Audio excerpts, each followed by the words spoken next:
25 years later, people nationwide are remembering the Challenger disaster. Tonight, many are recalling where they were and how they felt when the space shuttle exploded, killing all 7 crew members.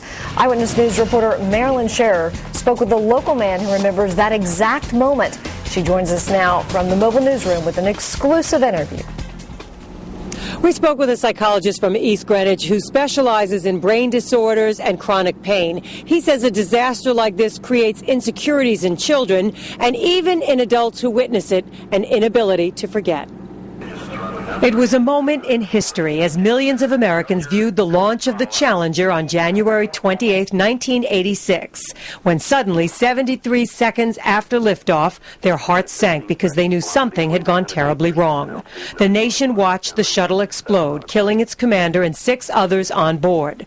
Dr. Frank Sparadio was a health analyst for Eyewitness News and, like so many others, remembers the moment. Our memories are designed to hold information that is emotionally significant.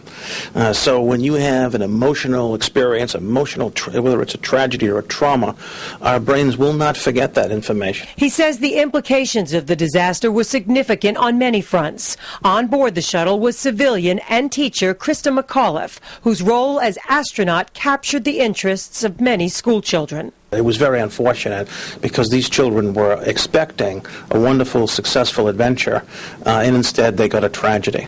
A tragedy of epic proportions. Dr. Sparadio says the Challenger disaster revealed to all Americans the true risks involved in space exploration. I think all of us were lulled into this sort of false security about space travel and that it was easy and that they had perfected it. And the reality is they hadn't. And suddenly the reality hit us square between the eyes.